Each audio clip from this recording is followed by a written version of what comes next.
Motorway ज्यादती case का मरकजी मुलजिम आबिद ताहाल पुलिस की पकड़ से बाहर है। मरकजी मुलजिम आबिद का साथी शफकत गिरफ्तार कर लिया गया। वकारुल हसन ने बयान में मुलजिम शफकत की निशानदेही की थी। शफकत को लाहौर पुलिस ने गुज़िश्ता रोज दीपालपुर से गिरफ्तार किया।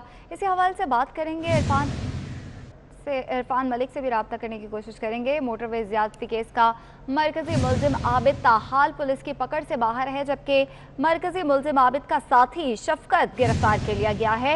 आपको बताएं कि वकारुल हसन जो कल खुद ही पेश हो गया था, उसने अपने बयान में मुलजिम शफकत की निशानदेही की थी और शफकत को लाहौर पुलिस ने गुज़िश्ता रोज दीपालपुर से गिरफ्तार किया था। वकारुल हसन ने अपने बयान में शफकत और अब्बास की निशानदेही की थी। अब्बास आज खुद ही पेश हो गया। इसके अलावा शफकत को भी गिरफ्तार कर लिया गया है।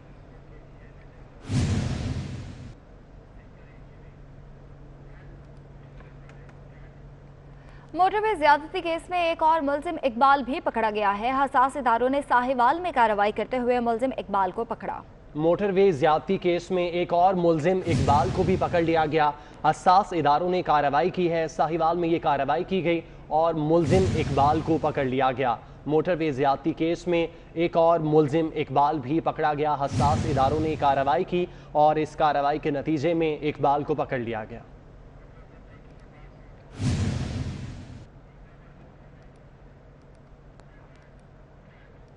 मोटरवे ज्यादती केस में मुलजिम वकार के साले अब्बास ने गिरफ्तारी दे दी है। अब्बास ने शेखुपुरा में खुद को पुलिस के हवाले किया। अब्बास मुलजिम वकार के नाम पर जारी होने वाली सिम इस्तेमाल कर रहा था।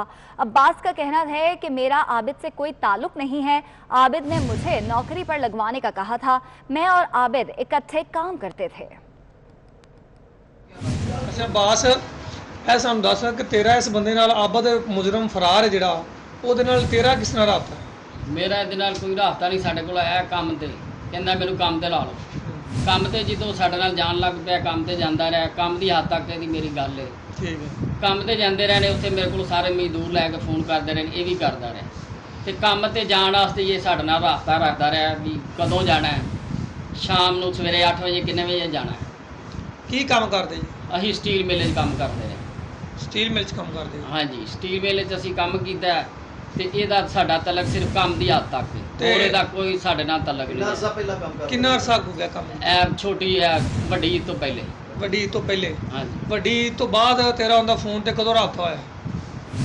ਇਹ ਤਕਰੀਬਨ ਮੇਰਾ ਮਹੀਨਾ ਹੋ ਗਿਆ। ਹੁਣ ਕਦੋਂ ਆਇਆ? ਹੁਣ 10-12 ਦਿਨ ਹੋਏ ਨੇ। ਫੋਨ ਕੀਤਾ, ਕਹਿੰਦਾ ਮਿਲ ਕਦੋਂ ਕੋ ਚੱਲਣੀ ਹੈ, ਬਾਹਰ ਆ ਕੇ ਮੇਰੀ ਗੱਲ ਸੁਣ। ਦੁਕਾਨ ਤੇ ਆਇਆ, ਕਹਿੰਦਾ ਨਾਲ ਮੈਂ ਮੋਟਰਸਾਈਕਲ ਸਹੀ ਕਰਾਣੀ। ਤੇ ਮੈਂ ਚਾਬੀ ਲੈ ਗਿਆ ਉੱਥੇ, ਦੁਕਾਨ ਤੋਂ ਹੋ ਕੇ ਫਿਰ ਚਲਾ ਗਿਆ। ਹੋਰ ਇਹਦੀ ਮੇਰੀ ਕੋਈ ਗੱਲ ਨਹੀਂ ਹੈ ਤੇ ਨਾ ਕੋਈ ਰਾਬਤਾ ਇਹਦਾ ਮੇਰਾ। ਠੀਕ ਹੋ ਗਿਆ। ਅਸੀਂ ਤੈਨੂੰ ਸਰੈਂਡਰ ਕਰਨਾ ਚਾਹੁੰਦੇ ਹੁਣ ਆਪਣਾ ਵੀ ਅਸੀਂ ਤੈਨੂੰ ਹੁਣ ਪੇਸ਼ ਕਰਨਾ ਚਾਹੁੰਦੇ ਆ। ਮੈਂ ਆਪਣੀ ਸਫਾਈ ਵਾਸਤੇ ਪੇਸ਼ ਹੋਣਾ। ਇਨਸ਼ਾਅੱਲਾ ਮੈਂ ਉਮੀਦ ਰੱਖਣਾ ਤੇ ਮੇਰੇ ਨਾਲ ਇਨਸਾਫ ਹੋਏਗਾ। ਮੇਰਾ ਇਹਦਾ ਕੋਈ ਤਲਕ ਨਹੀਂ ਹੈਗਾ। ਇਹ ਕੰਮ ਦੀ ਹੱਦ ਤੱਕ ਇਹਦਾ ਮੇਰਾ ਤਲਕ ਸੀ ਬਸ। ਹੋਰ ਕੋਈ ਤਲਕ ਨਹੀਂ ਤੇਰਾ? ਨਹੀਂ, ਮੇਰਾ ਇਹਦਾ ਹੋਰ ਕੋਈ ਤਲਕ ਨਹੀਂ। ਜੇ ਵਕੂਵੇ ਦੇ ਦੌਰਾਨ ਤੂੰ ਉਸ ਜਿਸ ਸਾਈਡ ਤੇ ਵਕੂਵਾ ਹੋਇਆ ਉਹ ਸਾਈਡ ਨੂੰ ਗਿਆ ਹੋਵੇਂ ਤੂੰ? ਨਹੀਂ ਜੀ, ਮੈਂ ਸਿਰਫ ਆਪਣੀ ਫੈਕਟਰੀ ਤੱਕ, ਅਲੀ ਸਟੀਲ ਤੋਂ ਅੱਗੇ ਨਹੀਂ ਗਿਆ। ਅਲੀ ਸਟੀਲ ਤੋਂ ਅੱਗੇ ਨਹੀਂ ਗਿਆ? ਉਸ ਤੋਂ ਇਲਾਵਾ ਸ਼ਦਰੇ ਮੋੜ ਤੋਂ ਜਾਂ ਪਰਾਂ ਨੂੰ ਆਪਣਾ ਮੋਟਰ ਵਾਲੀ ਸਾਈਡ ਮੈਂ ਕਿਰੇ ਪਾਸੇ नहीं गया ही नहीं? बिल्कुल नहीं। जबकि अब्बास के वालिद मुश्ताक अली का कहना है कि मेरा बेटा ठेकेदार है, आबिद उसके साथ फैक्ट्री में काम करता है। आबिद ने मेरे बेटे से फोन लेकर कॉल की। ਮੁੰਡਾ ਜਿਹੜਾ ਸੀ ਉਹ ਜਿਹੜਾ ਆਬਿਦ ਸੀ ਉਹ ਇਹਦੇ ਨਾਲ ਕੰਮ ਕਰਦਾ ਸੀ। ਜਦ ਮੇਰਾ ਪੁੱਤਰ ਸੀ ਉਹ ਠੇਕੇਦਾਰ ਸੀ, ਮਜ਼ਦੂਰ ਕੰਮ ਕਰ ਰਿਹਾ ਸੀ। ਉਹਦੇ ਕੋਲ ਮੋਬਾਈਲ ਲੈ ਕੇ ਤੇ ਉਹਨੇ ਫੋਨ ਕੀਤਾ, पता नहीं किथे किया, उन्हें कोई पता। जबकि अब्बास के भाई शौकत का कहना है कि उसका भाई किसी जराइम में मुलव्वस नहीं, ना ही उसके खिलाफ किसी थाने में कोई मुकदमा दर्ज है। इंसाफ के तकाजे पूरे करते हुए शफाफ तहकीकात की जाएं। जी साडा भाई बिल्कुल बेगुनाह है। ये जिहड़ा आबिद अली इहदे नाल फैक्ट्री 'च काम करदा सी, ਉਹ ਇਹਦੇ ਕੋਲੋਂ ਕਿਸੇ ਵੇਲੇ ਮੋਬਾਈਲ ਲੈ ਕੇ ਫੋਨ ਕਰ ਲੈਂਦਾ ਸੀ। ਉਹਨੂੰ ਕੀ ਪਤਾ ਸੀ ਕਿ ਕਿਹਨੂੰ ਫੋਨ ਕਰ ਰਿਹਾ। ਉਹਦੇ 'ਚ ਕੋਈ ਵੈਲ ਨਹੀਂ, ਥਾਣੇੋਂ ਪਤਾ ਕਰ ਲਓ, ਕੋਈ ਰਿਕਾਰਡ, ਕਿਸੇ ਕਿਸਮ ਦਾ ਪਰਚਾ ਕੁਝ नहीं ਉਹਦੇ तेगा, बिल्कुल बेगुनाह। CCPO ने साहने मोटरवे पर दिए गए अपने मुतनाज़िर बयान पर माजरत कर ली। CCPO ने दिए गए बयान पर मुआफ़ी मांगी। CCPO का कहना है कि मेरी गुफ्तगू से दिल आज़ारी हुई तो मुआफ़ी चाहता हूँ। CCPO ने गवर्नर के मशवरे पर मुआफ़ी मांगी। मतलब या तासर नहीं था, और अगर उसमें कोई मिसअंडरस्टैंडिंग हुई मेरी वजह से तो मैं तहे दिल से अपनी बहन से जिसके साथ ज्यादती हुई है मदद करता हूँ, और तमाम उन तबकात से कि जहाँ पर ये एक रंजोगाम या कैफियत गुस्से किया उन सबसे मैं माजूर। इतने दिन हो गए अभी तक आपकी तफ्तीश फाइनल नहीं हुई है ना, अभी तक आपकी तफ्तीश फाइनल नहीं।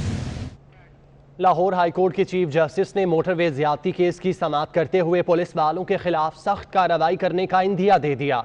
चीफ जस्टिस का कहना है कि अब वक्त आ गया है किसी की मुआफी कबूल ना की जाए और जिम्मेदारों के खिलाफ सख्त कार्रवाई की जाए।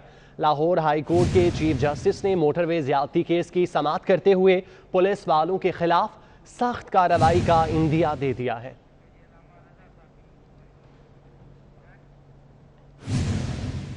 जमान कायरा ने कसूर में मीडिया से गुफ्तगू में कहा कि सानिहा मोटरवे पर CCPO का बयान किसी तौर पर काबिल कबूल नहीं है। वजीर आला से सवाल हो रहे हैं और वो हंस कर कह रहे हैं कि मैंने कमेटी बना दी है। उन्होंने मजीद कहा कि इस वाक़े के बाद हुकूमत को इस अफसर को फौरी तौर पर हटा देना चाहिए था। जिस मुल्क में आइन का एहतराम ना हो वहाँ कानून का क्या एहतराम होगा। तो सारी कौम को झंझला के रख दिया। जो गुफ्तगू CCOP साहब ने फरमाई है वो बात तो किसी तौर काबिल कबूल नहीं है।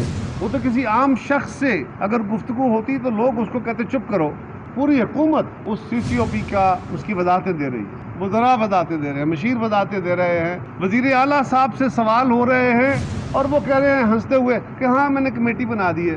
वो कमेटी खेल रहे हैं। क्या मजबूरी है?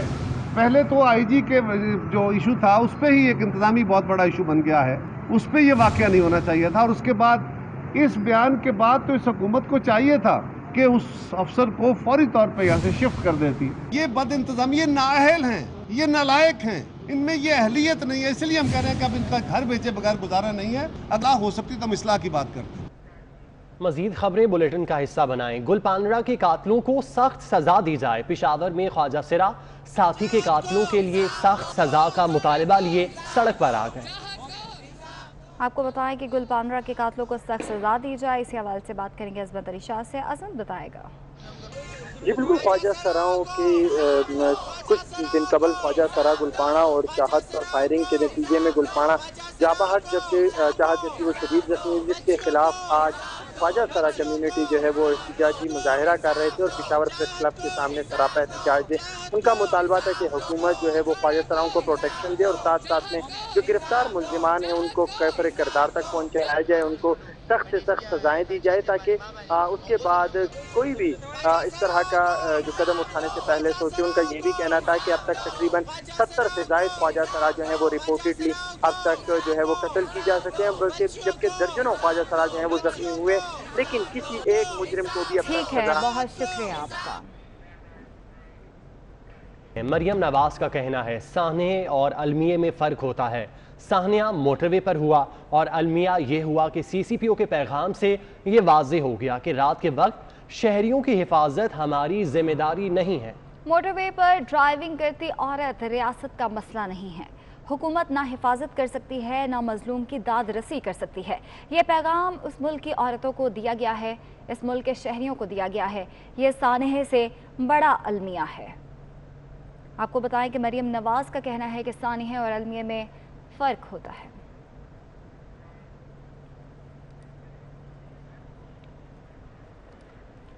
मोटरवे केस में बड़ी पेशरफ्त हुई। मुलजिम शफकत ने पुलिस के सामने एतराफ़े जुर्म कर लिया। शफकत को पुलिस दीपालपुर से लाहौर ले आई। आपको अपडेट कर रहे हैं। आपको बताएं कि मोटरवे केस में ये बड़ी पेशरफ्त सामने आई है। मुलजिम शफकत ने पुलिस के सामने एतराफ़े जुर्म कर लिया है। शफकत को पुलिस दीपालपुर से लाहौर लेकर आई थी और अब मुलजिम शफकत की DNA रिपोर्ट के बाद ही हतमी फैसला सामने आएगा। आपको बताएं कि कल वकारुल हसन जो है वो पेश हुए थे पुलिस में और उन्होंने शफकत की निशानदेही की थी, जिसपे दीपालपुर से उसको गिरफ्तार किया गया। और अब पेशरफ ये है कि मुलजिम शफकत ने एतराफ़े जुर्म कर लिया है और अब DNA रिपोर्ट के बाद ही हतमी फैसला होगा, जबकि पुलिस के मुताबिक शफकत साहब का रिकॉर्ड याफ्ता भी है। वकारुल हसन कल पुलिस के सामने खुद पेश हुए थे। उन्होंने 2 नाम लिए थे जिनमें शफकत और अब्बास शामिल थे। अब्बास आज खुद ही पेश हो गया। अब्बास जो कि वकारुल हसन का साला है वो पुलिस के सामने खुद पेश हुआ, जबकि पुलिस ने अब कार्रवाई करके शफकत को भी गिरफ्तार कर लिया है। बड़ी पेशरफ्त है जो कि सामने आई है। इरफान मलिक, तफसीलात से आगाह कीजिएगा। किसी भी रॉन्ग नंबर पे इरफान मलिक से हम राब्ता करने की कोशिश कर रहे हैं। बड़ी पेशरफ्त के हवाले से आपको बताते चलें कि मुलजिम शफकत ने पुलिस के सामने एतराफ़े जुर्म कर लिया। शफकत को पुलिस देपालपुर से लाहौर ले आई, जबकि शफकत की डीएनए रिपोर्ट के बाद हतमी फैसला किया जाएगा। पुलिस के मुताबिक शफकत साबिका रिकॉर्ड याफ्ता भी है। अहम पेशरफ्त सामने आई है। शफकत, जिसको देपालपुर से पुलिस गिरफ्तार करके लाहौर लेकर आई, उसने अब पुलिस के सामने एतराफ़ जुर्म कर लिया, जबकि अब उसका डीएनए टेस्ट किया जाएगा और रिपोर्ट के बाद ही हतमी फैसला हो सकेगा। और पुलिस के मुताबिक शफकत साबिका रिकॉर्ड याफ्ता भी है। आपको बताते चले कि कल वकारुल हसन नाम का बंदा खुद पुलिस के सामने पेश हुआ था और उसने 2 नामों की निशानदेही की थी, जिनमें शफकत भी उसका साला शफकत उसका साला है और इसका नाम उसने लिया था। और देपालपुर में कार्रवाई की गई थी पुलिस की जानिब से और शफकत को वहां से गिरफ्तार करके लाहौर लेकर आए थे। और ताज़ा तरीन अपडेट ये है कि अहम पेशरफ्त हुई है और शफकत ने एतराफ़ जुर्म भी कर लिया है। इरफान मलिक हमारे साथ मौजूद है। इरफान, बताएगा मजीद क्या डिटेल्स हैं? अब इस मुलजिम का डीएनए टेस्ट जो है वो सैंपलिंग करवाई जाएगी। अब तक इब्तदाई बयान के मुताबिक मुलजिम शफकत ने ये इस बात का इकरार किया है कि वो मुलजिम आबिद के साथ था वकूए के रोज। और इसमें आपको ये भी बताते चलें कि इस हवाले से पुलिस हुकाम का ये दावा है कि ये दोनों मुलजिम पिंडी जो सैदन शाह था, जो शेखुपुरा का इलाका है, वहाँ के रिहायशी थे और वहाँ पे ये दोनों आसपास की फैक्ट्रियों के अंदर काम करते थे और फैक्ट्रियों से काम के बाद ये लूटमार भी करते थे। और मुलजिम आबिद जो है, इसने फैक्ट्री एरिया शेखुपुरा के इलाके में भी एक जो डकैती का वाकया था उस दौरान एक रेप किया था और उसमें भी पुलिस हुकाम का कहना है कि मुकदमा जो था वो दर्ज नहीं हो सका था, लेकिन उसके बाद वो सुलह हो गई और ये मुकदमा खत्म हो गया। 2 केसेस जो इससे पहले ऑलरेडी आगे और तीसरा केस ये वाला था जो इसमें ये बताया गया है कि मुलजिम आबिद और शफकत ने ही जो सियालकोट मोटरवे के ऊपर खातून के साथ डकैती की और उसके बाद वारदात के बाद उसका गैंग रेप किया था बच्चों के सामने। अब पुलिस हुकाम का कहना है कि मुलजिम ने इस बारे में जो बयान तो दे दिया है, लेकिन अब इस बयान की तस्दीक डीएनए रिपोर्ट के आने के बाद होगी, जो कुछ देर बाद इसका डीएनए सैंपलिंग के लिए इसको भिजवा दिया गया है। डीएनए सैंपलिंग इसकी दी जा रही है और कुछ देर बाद इसकी जब रिपोर्ट आएगी तो उसमें असल हक़ाइक़ सामने आएंगे। लेकिन अभी तक मुलजिम की जानिब से पुलिस के सामने जो एतराफ़ जुर्म किया गया है उसमें ये बताया गया है कि मुलजिम शफकत ही वो मुलजिम था जिसने आबिद के साथ मिलकर उस मोटरवे के ऊपर जो वाक़या शफकत ने पुलिस के सामने एतराफ़ जुर्म किया है। शफकत को पुलिस देपालपुर से लाहौर ले आई। बहुत शुक्रिया इरफान, आप हमें तफसीलात से आगाह कर रहे थे। वज़ीर तालीम पंजाब डॉक्टर मुराद रास ने ट्वीट किया है कि हमारे तलबा, असातिज़ा और उनके ख़ानदानों की ज़िंदगी सबसे ज़्यादा अहमियत की हामिल है। कोरोना वायरस की सूरत हाल बेहतर होने के बाद पंजाब भर के तालीमी इदारे कल से खोले जा रहे हैं। उन्होंने मजीद कहा कि हम सबको अपनी अपनी जिम्मेदारियां मुकम्मल और जामे अंदाज में निभाने की ज़रूरत है। तमाम वालिदैन बच्चों को मास्क के साथ स्कूल भेजें। डॉक्टर मुराद रास की जानिब से ट्वीट किया गया।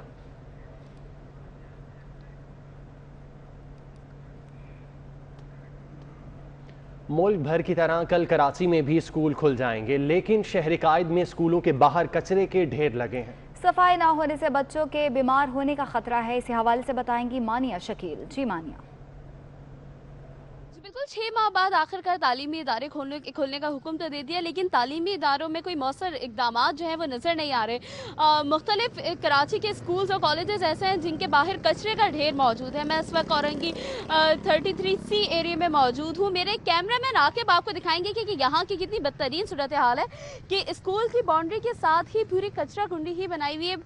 भरपूर तादाद में यहाँ कचरा है, गंदगी है, ताफुन उठ रहा है। जबकि जो है गवर्नमेंट की तरफ से ख़ास तौर पर ये हिदायत जो है जारी की गई है कि जो सफाई सुथराई का खास ख्याल रखा जाए। स्कूल्स में बच्चे जो हैं वो मास्क पहने, SOPs का ख्याल रखें, सैनिटाइजर यूज़ करें। लेकिन सैनिटाइजर यूज़ करके भी जरासीम से खात्मा तो नहीं किया जा सकेगा, क्योंकि स्कूल के बाहर ही इतना कचरा मौजूद है कि जब बच्चे स्कूल के अंदर दाखिल होंगे तो जो है उन्हें मुख्तलिफ किस्म की जो है बीमारियाँ वो लग सकती हैं। इस वक्त क्योंकि कोरोना की सूरत हाल तो तकरीबन काबू पाया गया है, लेकिन उसके बावजूद भी ख़तरा अभी भी टला नहीं है। अभी भी एहतियात की जरूरत है। उसके बावजूद जो है वो गंदगी की सूरत हाल, कचरे की chairman NDMA lieutenant general Mohammad Afzal का कहना है कि बारिशों और कोरोना जैसी वबा ने मुल्क कौम को अपनी लपेट में ले लिया। उनका कहना था, अल्लाह का शुक्र अदा करता हूँ कि सऊदी अरब जैसा मुल्क हमारा दोस्त और भाई मुल्क है। कोरोना आया, लोकस आया और फिर कराची में सैलाब आ गए और अभी सिंध का कुछ इलाका और KP का और बलूचिस्तान का इफेक्ट हुआ है। इस बात पे अल्लाह पाक का शुक्रगुजार हूँ कि अल्लाह पाक ने सऊदी अरेबिया जैसे भाई जो हैं हमारे बनाए हैं। हर मुश्किल, हर तरह के हालात में हमारे साथ खड़े रहे हैं। सिंध में और KP में जो लोग बारिशों से मुतासर हुए हैं और सिंध में स्पेशली इस वक्त बहुत सारे लोग हैं जो अपने घरों से बाहर टेंटों के अंदर ज़िंदगी गुजार रहे हैं, उनके लिए जो है खाने पीने का सामान। न्यूज़ स्टूडियो से फिल वक्त इतना ही।